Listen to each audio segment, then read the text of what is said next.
Our story opens at the martyrdom of St. Stephen. I, Saul of Tarsus, tent maker, do condemn this man. Is that a metaphor? What? The tent thing. Is that a metaphor? No, I actually do make tents. Oh, really? My family makes tents. My father makes tents. My mother makes tents. It's ironic. Don't interrupt.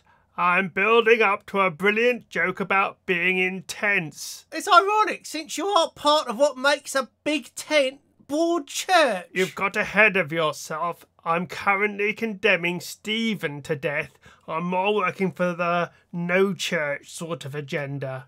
How are we killing him? Stoning. I'll need both hands. Can I leave my things with you? No problem. Make a pile. Saul is typically portrayed sitting off to one side with a pile of gear. Off to Damascus to put an end to more of these Christians.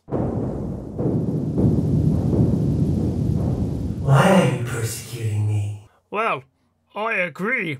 I work harder than any of them. Oh, my life, he's so annoying. This has got to stop. Go on to Damascus. Anicius will sort you out. Oh, I seem to be blind. Yes. Oh. Yes. So, there is some precedent for this working out well. Tyreus is blinded by Athena after witnessing her bathing. She gives him the ability to understand birdsong, or, depending on the version, Hera compensates with the gift of prophecy.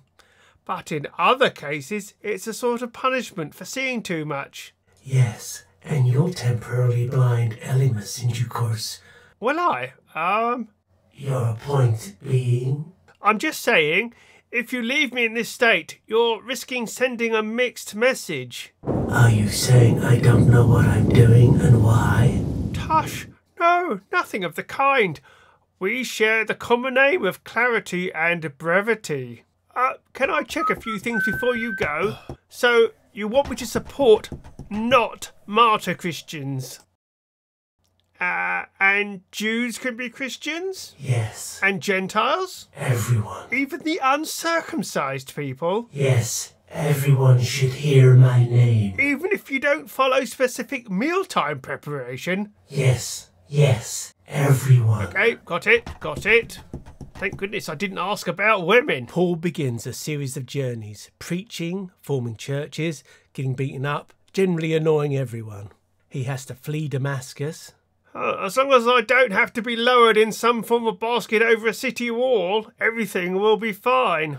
He's stoned at Lystra. Ouch! At Philippi, he cast out a demon from a slave girl. Hang on! But the demon gave the girl the power of prophecy. Paul, what are you doing? We needed that. Fortune telling is a trade. They threw him into prison, and then an earthquake broke their chains and opened all the doors. Paul, that is so annoying. Those are expensive. He's shipwrecked in Malta. And not just in Malta. And he causes a riot in Ephesus. You can't blame me for that. It was those jewellers making trouble. Even in death, he was a thorn in the flesh. They cut his head off once, it refixed itself. Twice, it refixed. Thrice, it refixed. So at this point, I feel somewhat motivated to just walk away. You know what I think about trying hard. Well, what do you know? Fourth time's a charm. By tradition, Paul wrote a significant portion of the New Testament. Even if you share scholarly scepticism, there's broad agreement he wrote at least 7 of the 14 books attributed to him. He even invented the sequel. If you liked Corinthians 1... Geez, George, stop playing the drums. Sometimes I think you're just a resounding gong or a clanging cymbal. Hey, babe, without love, I'm nothing. And now they're back, bigger than before, in Corinthians 2, the musical.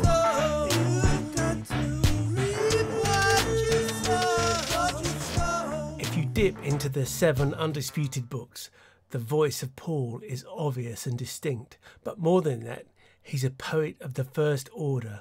He gives us many phrases that are just part of the lexicon. Thorn in the flesh, see through glass darkly, suffer fools gladly. And with that one, his humour shines through. He's being sarcastic. As you sow, so shall ye reap. When I was a child, I spoke as a child. I understood as a child.